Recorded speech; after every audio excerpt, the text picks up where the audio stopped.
अफलम यंजुरू इलल evil Kaif खुलिकत, क्या तुम ऊंट की तरफ नहीं देखते कि किस तरह से इसे पैदा किया गया है। व इलस समाई कैफ रुफियत, और आसमान की तरफ नहीं देखते कि किस तरह से बुलंद ऊंचा बनाया है। व इलल अर्ज़ कैफ सुतिहत, और जमीन की तरफ नहीं देखते कि किस तरह से बिछा दी गई है। और ये सब के सब किसके लिए बनाई है? किसके लिए बनाई है भाई? हम सब इंसानों के लिए। अब आपको ये मालूम होना चाहिए कि सारी चीजें हमारे लिए पैदा की गई हैं, हमें किस लिए पैदा किया गया है? अल्लाह तबारक व तआला ने हमें किस मकसद के लिए इस दुनिया में भेजा है? क्या अबस और बेकार और जाय करने के लिए इस दुनिया में भेजा है? नहीं, अल्लाह तबारक व तआला मकसद बताता है, क्योंकि कोई चीज बेमकसद नहीं होती।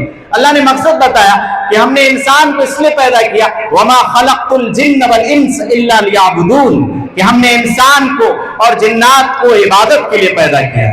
अब अगर इंसान इबादत नहीं करता है तो अल्लाह तबारक व तआला ने जिस चीज के लिए उन्हें पैदा किया था, तो जाहिर सी बात है कि वो शख्स अगर उस चीज को नहीं कर रहा है तो वो शख्स तो कामयाब हो नहीं सकता, नाकाम ही होगा ना। इसीलिए अल्लाह तबारक व तआला ने मकसद बता दिया कि तुम्हें हमने इबादत के लिए पैदा किया है, और इबादत भी बहुत लंबी चौड़ी नहीं है।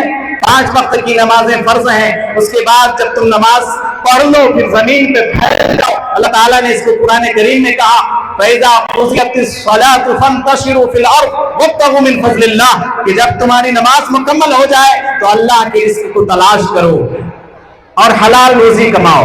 तो आज हम अपने माशरे में देखते हैं कि हमारा माशरा इबादत में कितने पीछे है। 5 वक्त की नमाजें उनसे अदा नहीं होती हैं।